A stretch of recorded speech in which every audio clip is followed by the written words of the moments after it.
The Tour de France is one of the hardest races on earth. 21 days, thousands of kilometers, thousands of meters of climbing per stage sometimes. It breaks many professional athletes. And today I'm going to eat, ride, and recover like one of them for 24 hours. But eating 10,000 calories and a Tour de France stage is not enough. So I'm making it worse. I am going to draw a plane, making beautiful Strava art.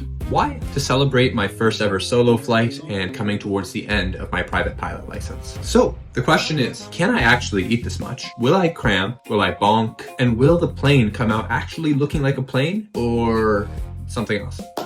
Let's find out. But before that, I needed to stop at Healthy Planet to get enough snacks and fuel for the day. What I soon realized that eating 8 to 10,000 calories a day, I really needed stuff that was just fast digesting and easy to get down, because eating clean was really hard. So here is my bike of choice. Well, it's also my only bike, so I don't really have a choice.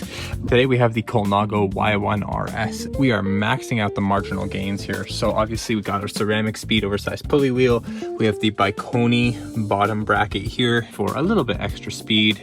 Running full Dura Ace, this thing could probably use a good wipe. We have the Scope R6 wheel set with Continental Grand Prix 5000S TR tires, tubeless 28 millimeters. We have some lightweight bottle cage holders. We have the Pro Logo Choice saddle, Garmin radar to let the cars know I'm here, custom frames and gear radar mount, our Garmin 1040.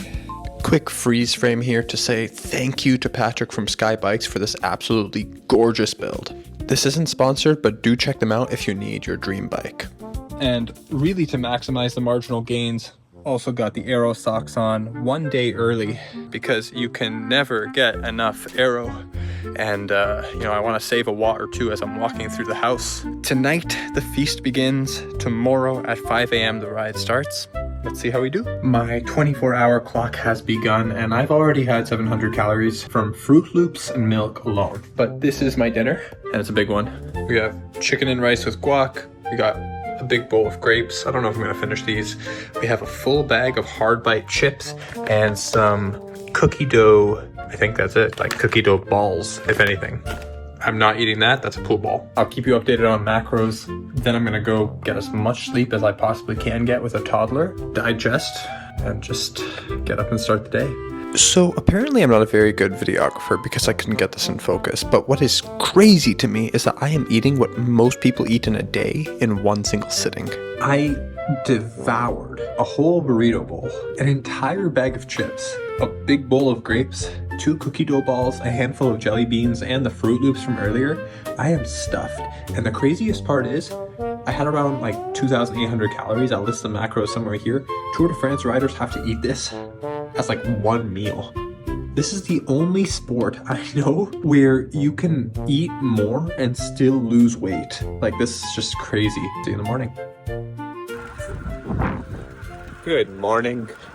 It is currently 5:03 I think a.m. and we've just begun our ride. Didn't sleep too bad, but I will say I had a little bit of digestive discomfort. I think just the sheer volume of carbs and of food I've already had since last night. Plus I've been trying to sip on some carbs this morning. Let's have a blast. These first 10 kilometers were really chill. I was having a blast, the roads were nice, it was very quiet, very early in the morning. The biggest downside was I saw a raccoon die in front of me because a car failed to move over. But aside from that, we were having fun. And here's some actual real-life satellite footage of me making progress on my route and finishing up the tail section of the plane. So I just devoured a Cliff Bar, and then I had to chase it down with my carb mix. And I think this is what it feels like when you like take a shot of tequila and then you chase it down with a glass of wine. So we are 14 kilometers in. I'm averaging a very slow pace. I'm trying to average my average power at 180 because I know that that's my best rate of fat oxidation. So we're holding that by averaging like 28 kilometers an hour right now. Wish me luck. So far, the plane is coming along just as planned. It is an absolutely beautiful morning. The way the fog encompasses the roads, look at that sunrise, the cool temperatures, the lack of cars. It is literally a dream ride. The only downside is my average speed is so extremely slow, but that's probably a good decision on my part. I'm hoping that this means I won't explode too early in the ride. And let's just say it was a good thing I was enjoying these roads now because I didn't realize what would happen just a little bit later. But let's not worry about later, because right now, we're having a good time. Okay, we're stopped now at a light. We're taking a quick break, having a dried mango. 26 kilometers in, going very slow, but I feel like this is literally what I have to do to make sure that I can survive this ride. I've never really done many rides this long, so we'll see what happens. First of all, I have to give a huge thank you to my wife who took our baby single-handedly entertaining and watching her for 6 hours so I could ride my bike. She definitely had the harder task. Speaking from experience, it's much easier to ride my bike for 6 hours than entertain my toddler for 6 hours. So thank you to my wife. We are making pretty decent progress on the plane. The left wing is actually coming along nicely. I'm also intermittently eating some dried mango, sipping on my carb mix, doing a few climbs here and there, getting some snacks in, because overall I'm aiming for around 60 to 100 grams of carbs per hour.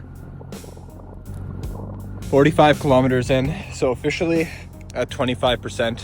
Just took a small break to eat something, because I had to pull it out of my pocket and just send a few texts out.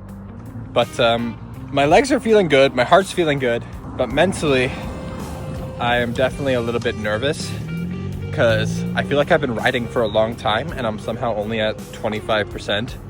Keep in mind, my average ride's 45 kilometers to 50 kilometers on an average day, and like a long ride for me is 75 to 80.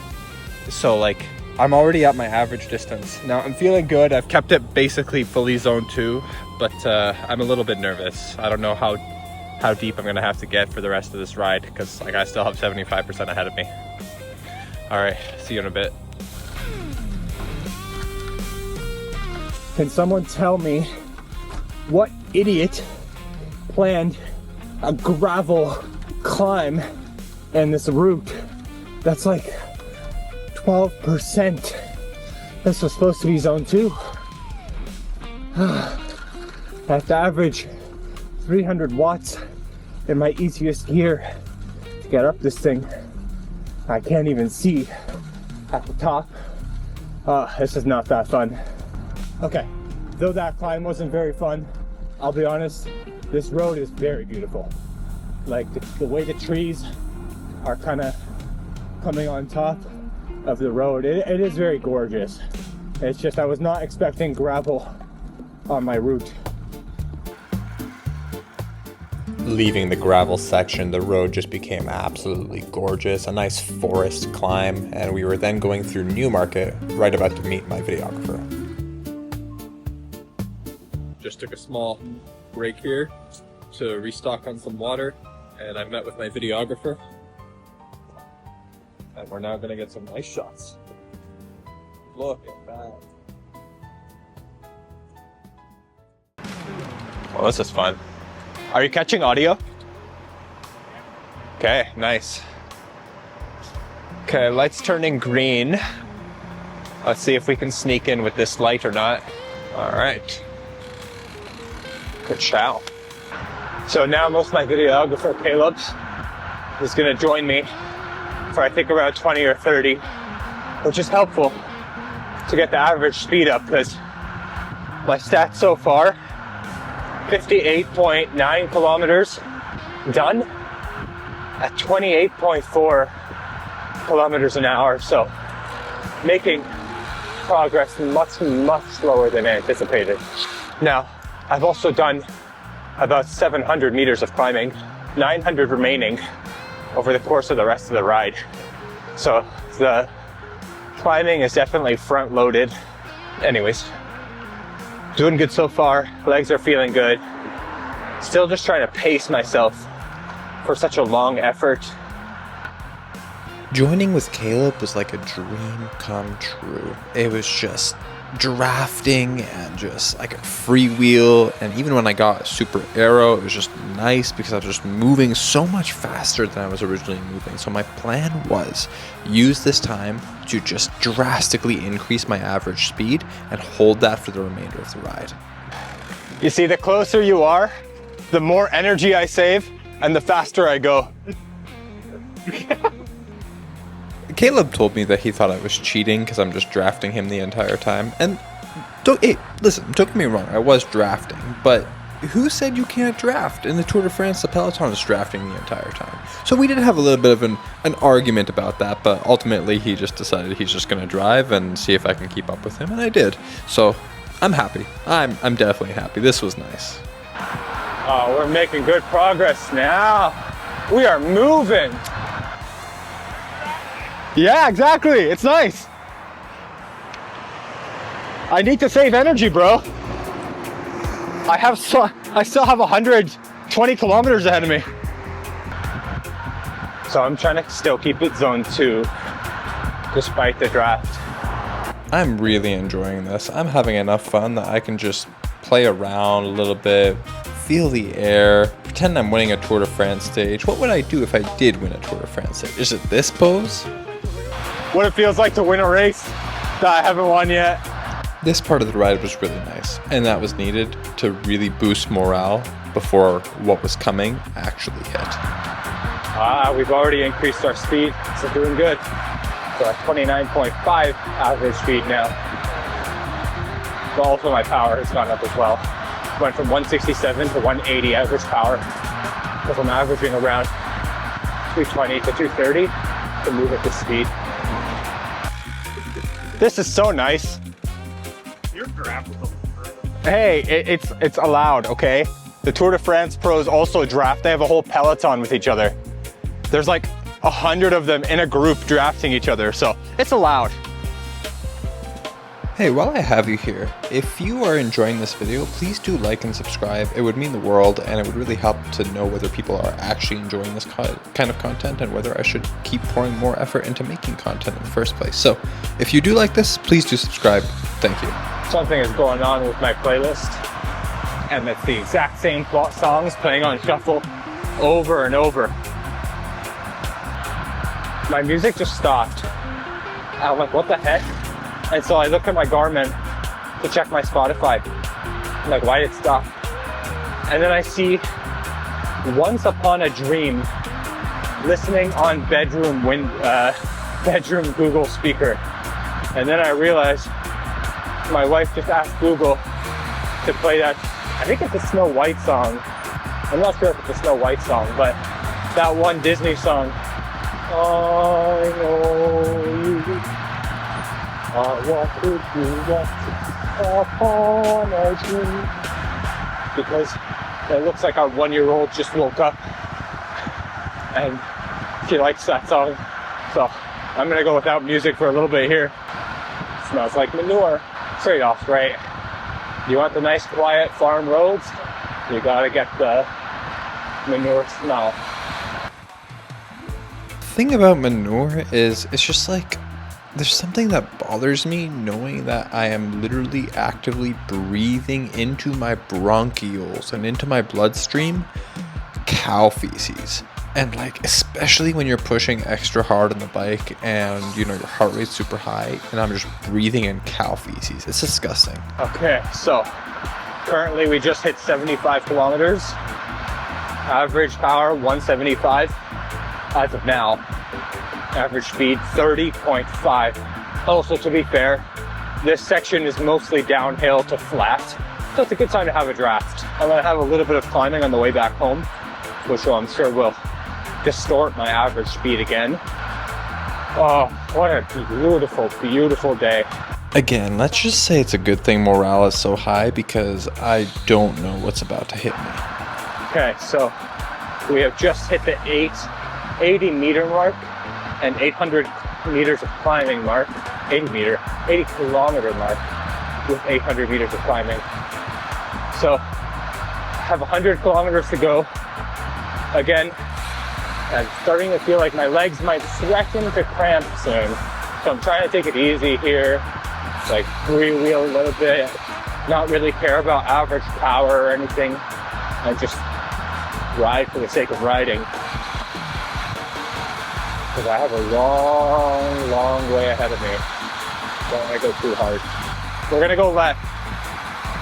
So we got a couple of climbs in. I decided to start pushing a little bit harder now that we were near that 80-kilometer mark. We're almost at the halfway point. My legs are feeling good, so I decided I'm going to start pushing a little bit harder up these things. Huh. It's nice out. The temperature is really really nice. It's just like not cold, I'm not hot. It's just, I just am one with the temperature.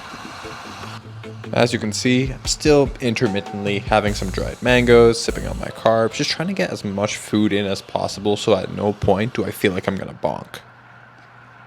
Smells like manure. Again. Sheep. Bah. Bah. Bah. Every time I do something stupid, wow, look at that view. Every time I do something stupid, my videographer shakes his head at me. Yeah, I said this before and I'll say it again. Just cycling is so much superior to running in every way. Running, you work so hard, you go so slow. Cycling, if you put in that same amount of work, you cover such a great distance and you have so much more fun. You don't hate your life doing it. Sorry, my runners. Triathletes are just a different kind of animal. Not only do they enjoy the pain of running, but they also don't mind drowning. So, triathletes have my respect. Runners, I don't know why you do that. It's just torture. You torture yourselves by running, and then you torture everybody else on the road by, for some reason, running in the bike lane when there's two perfectly viable sidewalks on either side, which I never understand. But I'm not going to judge because I'm sure cars think the same thing of us cyclists being on the road. But there's usually not many bike lanes here, so. Mark your clock. This is where things started going downhill. Highway 48. And I knew when I was planning this out that Highway 48 is not the best road to travel on a bike, but I needed to complete the shape of the plane, and it was just 2 kilometers. I thought to myself, 2 kilometers, we'll get it done in a few minutes, and I regretted it. Oh, okay. Was not expecting gravel. Dang. Not expecting that. Okay. We're on a little bit of a busy road now, but it won't last too long. 2 kilometers and we're off the road. 2 kilometers.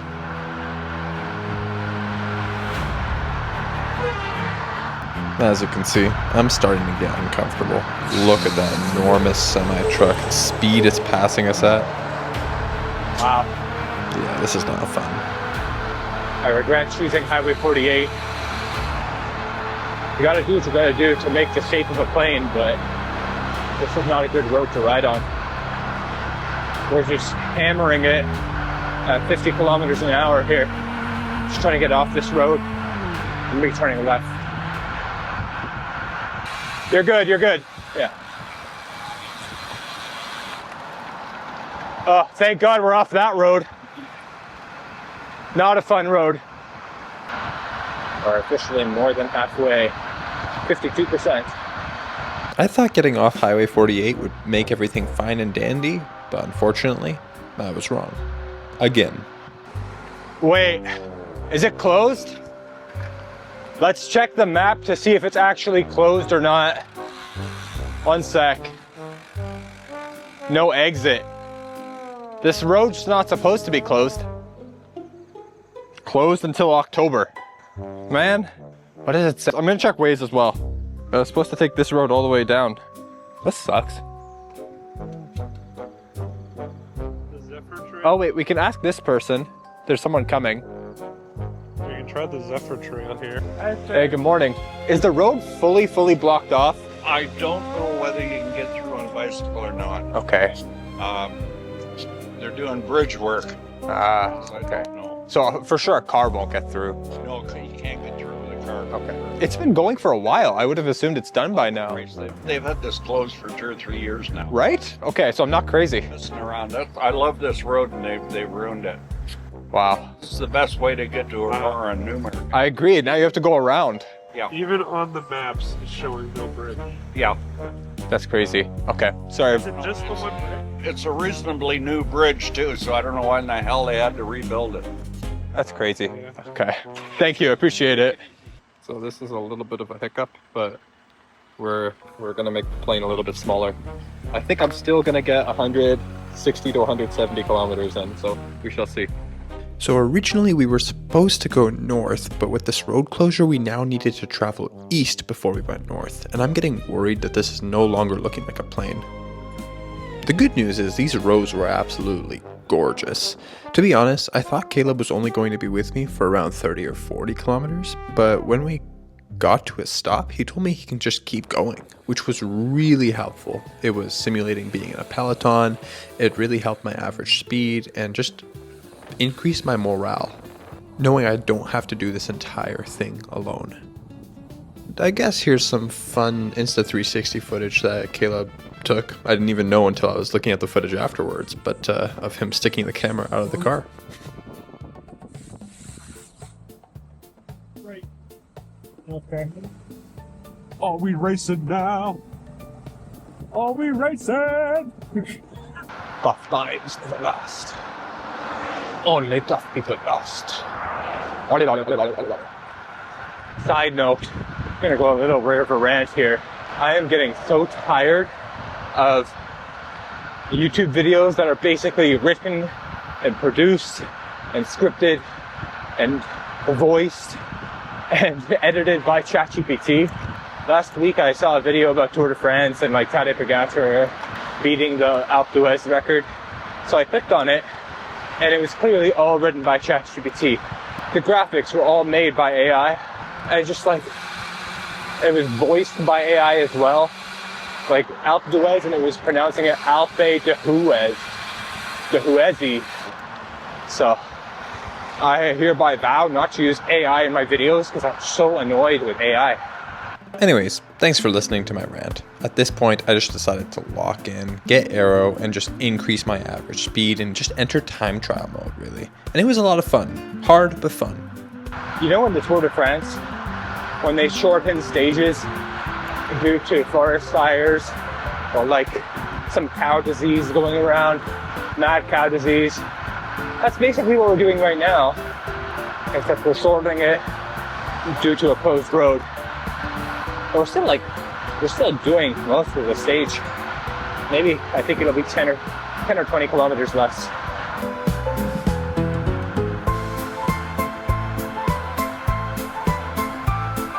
And that is the 100 kilometer mark, my official longest ride in well over a year. I think probably in 2 years. Last time I did a 100 kilometer ride, I think it was 2024. But so far so good. Again, continued to lock in, increase that average speed, started pushing a little bit harder up these climbs, even willing to go 500, 600, 700 watts at times. Justice for Hainu. So funny story about Hainu. I don't know him personally, but one day I was coming home and I told my wife, like, I saw a weird sign on the road that said Justice for Hainu just after I was cycling. And she's like, what? I'm like, it said Justice for Hainu. She's like, what is that? I'm like, I think it's a dog. And then next thing I know, I hear my daughter, 1-year-old, she's learning her words, but like, she doesn't learn the words that we want to teach her. She learns random words. So next thing I know, I hear her go, Hainu. I'm like, are you kidding me? It's so funny. I've been trying to teach her the word please. I've been trying to teach her love you. And instead of picking up on those things, she picks up on the word Hainu, of all things. I think a bug flew in my mouth. At this point in the ride, the elevation is really picking up. So I'm thinking to myself, you know what? I'm just gonna hammer it up these hills. I really just want to make it home. What's the point of waiting? My legs are feeling good. I've been feeling good the entire ride. I'm just gonna climb and just see what I got. Morning. No cramps yet. Thank God. Praising God. Give all glory to God. Let me tell you, this challenge was an insane amount of eating. I felt like I was eating every 5 or 10 minutes. And overall, just for the bike portion of my 24 hours, I ate over 2,500 calories. Again, more than a normal person eats in one day. Yo, who paved this road? Oh my gosh. Oh my gosh. Pothole galore. I cannot imagine doing this 7 days in a row.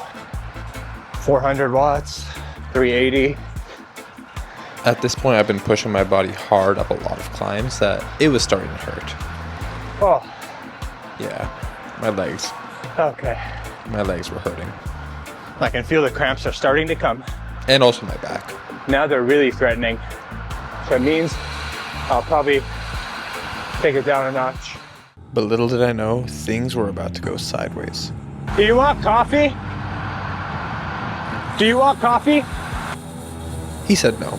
But at this point in the ride, things started taking a turn. It was semi-truck after semi-truck, cars, trucks, such busy, wet, disgusting roads. And I'm starting to feel a sense of dread. I'm praying to myself, Lord have mercy, Lord have mercy, this sucks. Why is it so wet? This is disgusting. Ew. Wow, how's it still going? It's like someone dropped a swimming pool here or something. That was ridiculous. Now my bike and me, my bottles. Okay, I'll be honest, I'm not having a good time right now. This is disgusting and loud and overstimulating. Lord have mercy. Lord have mercy. Holy. Truly, Lord have mercy. Lord forgive me. Lord help me.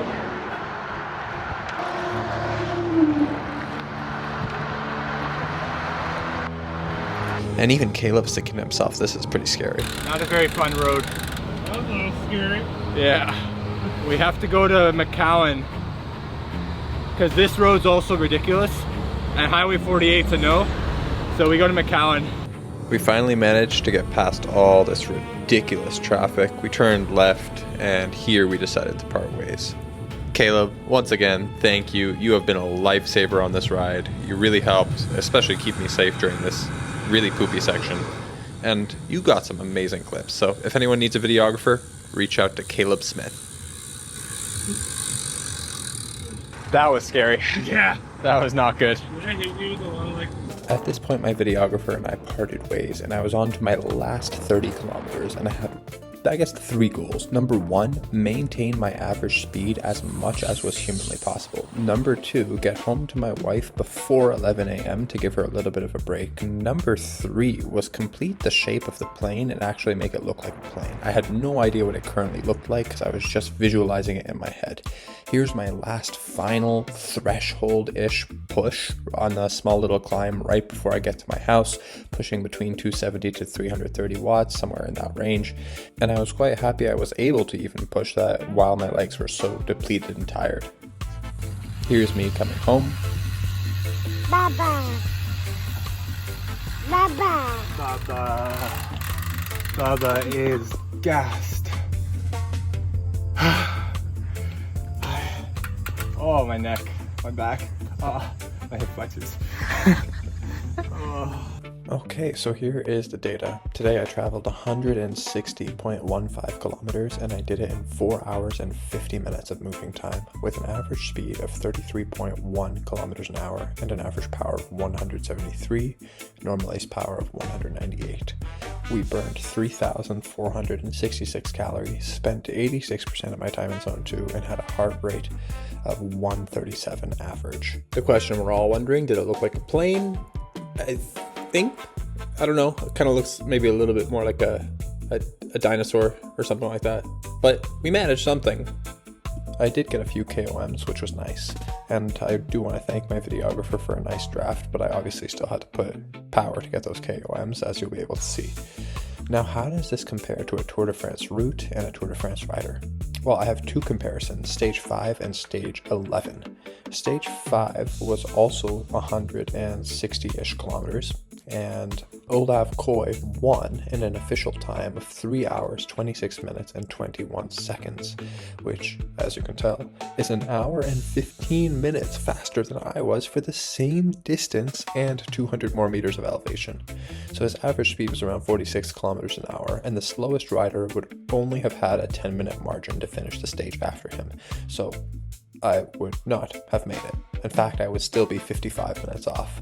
But stage 11 was even worse because it was considered the fastest road stage in Tour de France history. The official time was 3 hours and 10 minutes for the fastest rider, who I'm not even going to try to say his name, with an average speed of 50.9 kilometers an hour, which gives the slowest rider behind him a 12% margin to finish the stage, which is 23 minutes. Again, I would have still been an hour and 20 minutes off, so I would have been easily disqualified from the Tour. It really goes to show how fast Tour de France riders actually are compared to us amateurs and how much it really takes. Because despite the fueling, despite the sleep, despite the preparation and everything I did, and even a pretty decent average speed for an amateur, I could not compare. The pros absorb these days much better and recover from them much faster than we amateurs do, which ought to give us a lot more respect for them as riders. But anyways, now we start our recovery. Okay, so I'm currently on dad duties. Got back home, took a shower, had a post-ride meal. On dad duties now. I'm even considering taking a nap. We'll have a big lunch. Then we have to meet up with a friend. Then I have recovery massage. And then we sleep. Well, dinner and then sleep. So we'll update you how the day goes. But I am pooped. I'll tell you that. Like, I feel like I could sleep right now. My eyes are so heavy and my body is very drained that even this walk is pretty tiring. This walk truly did feel like a little bit like a lucid dream. The way I was walking, my eyes nearly closing and falling asleep, the trees looking like more green than normal, everything just way too bright. As we entered the massage clinic, I was very excited for this massage, and I didn't realize how tight my body was. The massage therapist actually told me that I have one of the top 3 tightest hamstrings he's ever seen. Wow. Just finished? Oh, wow. That feels so good. Oh, what a recovery. Dinner! Harvey's, proudly Canadian. I'll be honest, perhaps I'm not eating the same kinds of foods that a Tour de France rider would eat, but I am for sure eating the volume of food. I definitely hit my protein and carb goal for the day.